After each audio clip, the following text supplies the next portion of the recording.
Imagine being a mom in the 80s. You enter your son's room to do some cleaning and you see all his vinyl collection on the ground, and you decide to clean that mess. Your son loves metal music. Television and other media tells you that it's really dangerous for his young brain and you shouldn't allow your kids to listen to this deranged music. But you try to not think too much about it until the players start to play and Hell Awaits from Slayer plays in the reverse.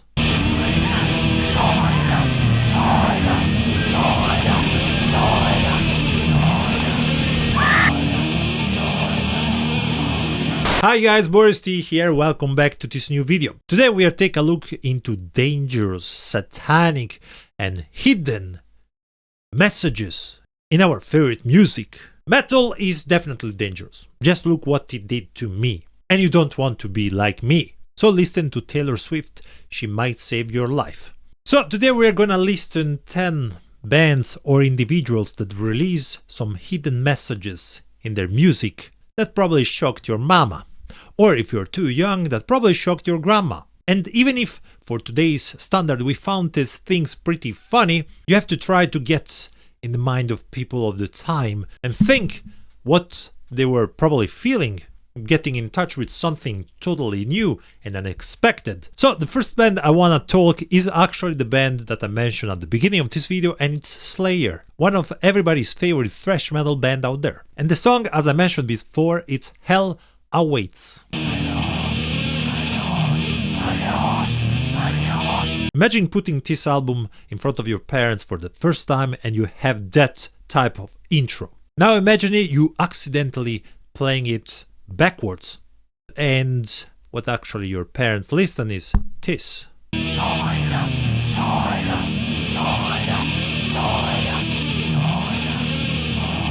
And this is when your father probably took off his belt, smashed on the table, and you probably experienced 5 minutes of hell. Obviously Slayer at the time did this just for a provocative reason. I mean, everybody was constantly like, oh, satanic, blah blah, and they're like, sure, yeah man, now we'll put this to even prove it more, you know. And I hate myself actually to discovering this just right now, because it's a simple thing, but it's kind of cool, you know, having this in an album, and you could, you know, listen it on the vinyl.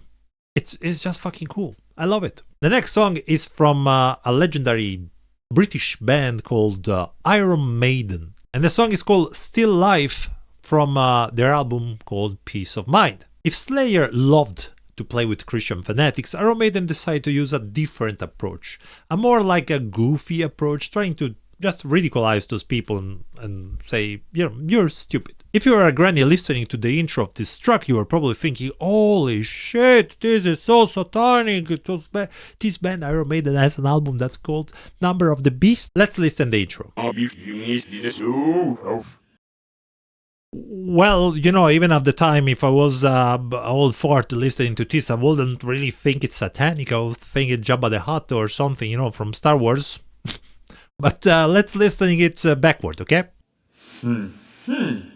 What said the thing with the 3 bonds? Good metal with thing you won't understand.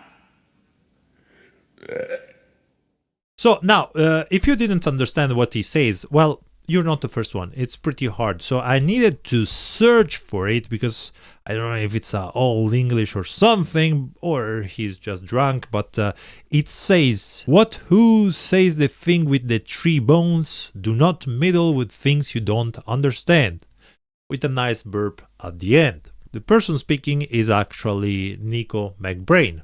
I'll say a drunk Nico McBrain, the drummer, or at this point ex-drummer of Iron Maiden. And this was a simple, direct jab at the critics and religious groups that was constantly bothering the band about the fact to be satanic and stuff like this, you know. So I don't understand the first part, but obviously the second one is do not meddle with things you don't understand. The next band, guys, this is pretty crazy. It's crazy because I will tell you while we listen the accused message first, okay? Because this is really funny, okay? The third band is again a legend, and it's Judas Priest, again from UK. Now, the band was incriminated in the 90s for a song, for a cover song called Better By You, Better Than Me. The song is actually, as I say, a cover from another English rock band called Spooky Tooth. It's a song from 1968 that Judas covered in 1978. So the song was recorded 12 years before Judas got in trouble. And not only in trouble to say, oh, you have a message. No, they get a trial. I would like you to show the incriminated message. I have to just show you in backward, because if you listen it to normal, there is nothing wrong. Nothing is recorded weirdly. So let's listen it to it backward, okay? Did you hear it? Let's hear it again. Did you hear it? So supposedly it says do it. On a song that is 3 minutes and 24, someone here do it. Do it what? Make dishes, clean your bathroom, do what? Well, long story short, supposedly this song influenced two teenagers to unalive themselves in 1985. And I know it sounds ridiculous when I say unalive, but we are on literally a Disney platform right now. And you can say almost any words that you don't get like banned or something. So I apologize if it sounds stupid. I don't make the rules. And the thing is that one guy unalived himself.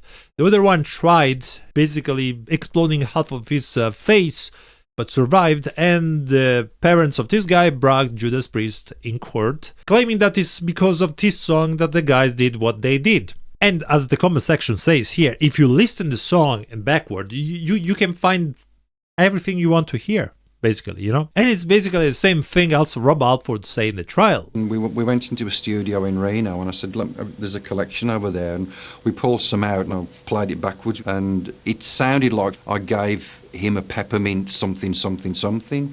And that's what I said to the judge. I said, I'm going to play this backwards now, and I'm going to suggest to you that what you hear is this phrase, you know. This was a classical example of something actually called auditory pareidolia, which is a scientific terms to describe when you hear or see stuff that actually doesn't exist. And Rob Halford even showed that, you know, in the trial. Obviously, Judas Priest won the cause and would have been really weird otherwise, but the song doesn't contain any subliminal weird messages, but I thought the story was so crazy that I needed to put it in this list. Next one is a band that is both loved and hate and still has to give me 200 euros because I covered them in one of my videos. Obviously, I'm talking of Cradle of Filth, and obviously I was joking about the money. The song is called Dinner at the Deviant's Palace, and it's more like an instrumental track, you know, with some talking, and it's creepy. It's really a creepy song, and already like this, the song is really creepy. Let's take a listen. Wow, really, really creepy. I actually love this song. The funny things about this one is if we play it backward.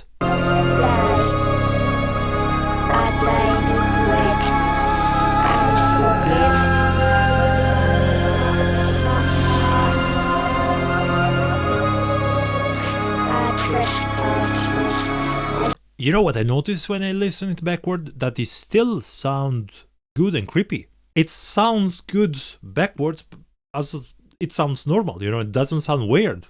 It sounds just creepy. And this so-called hidden message is actually a recitation of the Lord's Prayer in reverse. Considering that it's 2003, I don't think it has been any scandal at the time, you know.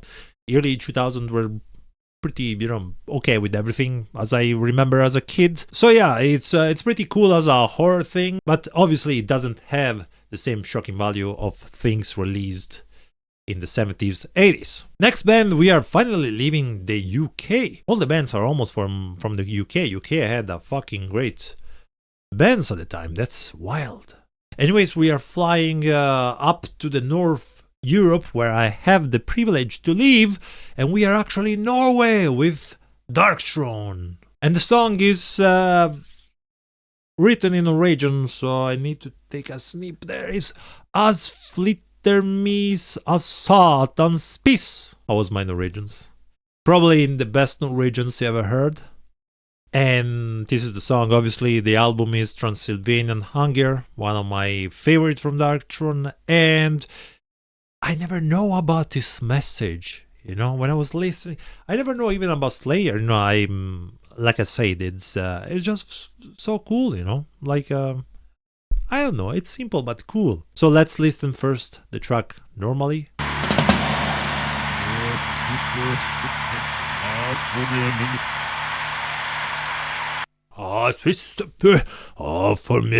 What might can be with Darkthrone and the black metal scene in Norway from the 90s? I wonder what. This actually is one of the cleanest sounding one, you know?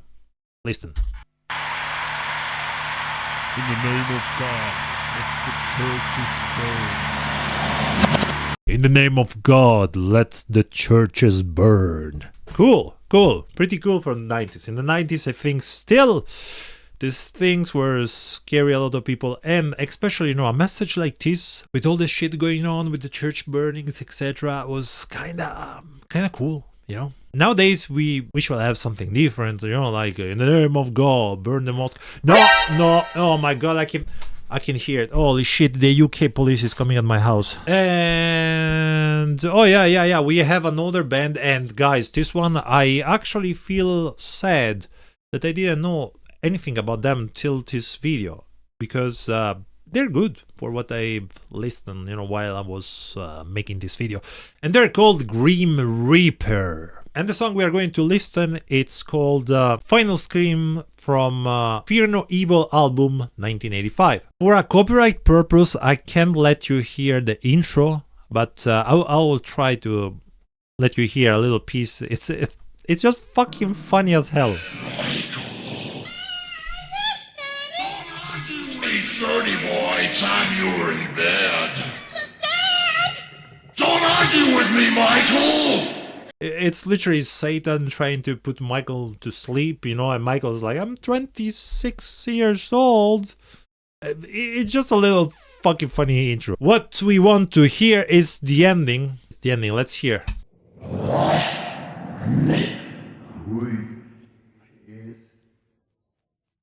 Obviously you didn't understand shit, me too, but let's hear it in backwards.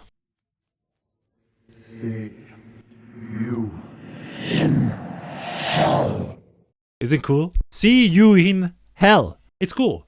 It's cool putting it at the end like this, and maybe you were scratching the violins in backward and you were hearing this. It's just fucking metal. It's so metal. I love it. And again, it has a different feelings, you know, when it's something that was released at that time, you know, the 80s. Even the Darkthrone still has a meaning in the 90s, you know. Obviously nowadays wouldn't have the same effect. Nowadays nothing impresses people anymore, right? And we're still in UK because why not? And we have another legendary band, which I love a lot, and it's Motorhead. Motorhead released an album called 1916 in 1991, and there's a song called Nightmare Dreamtime, where Lemmy really has something to say. If we listen to the original track, you know, at the end, Lemmy sings normally, you know, he says nightmare, dreamtime, and then this, you know, backward words start to play, and he will say, okay, you know, it sounds like a nightmare, dream, something, so it fits the vibe of the song, but it's when you listen to it backward that reveals something different. So first let's listen the original track.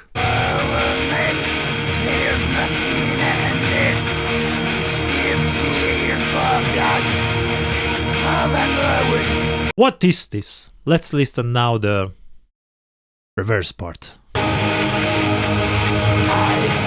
and the people like me will always prevail.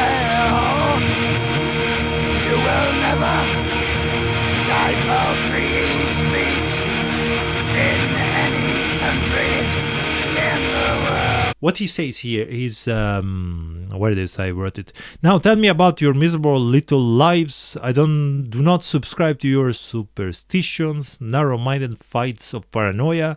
I and the people like me will always prevail. You will never stifle our free speech in any country in the world, cause we fight forever. Apparently, for what I was able to find online, this was a direct message to the label they had on the time, because they have some dispute about the band and the label.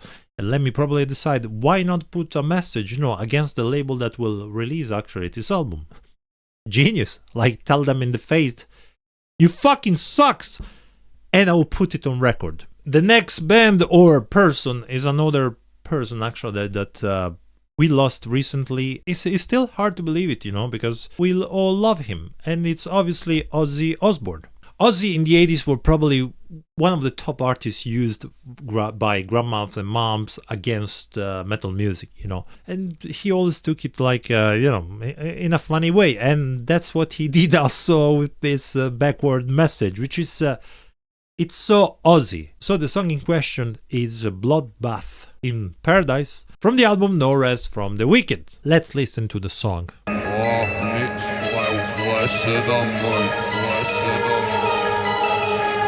Imagine here something like this, creepy keyboards, demonic voice, your mama is already in the church praying for your souls. But then, it's Ozzy, then let's listen to in reverse. Mother self welts in hall. It says, your mother sells wilks in hall. I love this man. I fucking love this man. This was just pure Ozzy, and it's why we fall in love with the man. Last band in the list, guys, and this is basically a band that influenced the entire black metal scene of the 90s, and obviously I couldn't talk anybody else than ABBA. Now I'm joking, obviously, I'm talking of Venom from UK again. Fucking UK took the entire video for itself. Venom was a band that loves to play with the satanic image. They never denied anything because obviously free advertising, and they love having people speculate, If you read actually some comments online regarding this song and the backward message, there's people that say that they bugged the album at the time at the release and they freaked out because they said you guys can't understand how it was listening something like this for the first time. And again, it's the same thing. I think it's like if you ever seen the movie Evil Dead, I'm a huge fan of this movie and it's a great horror movie, okay? But people in the 80s, when that came out, literally burned down their cottage houses in the forest because they resemble the one in the movie. There was a collective panic, and this is how media affected people at the time. Now we take everything again for granted and nothing is scary, but at the time they lived that, it was a different things. Anyways, the song we are going to talk actually has also a really provocative title, which is In League with Satan. Let's listen it backward.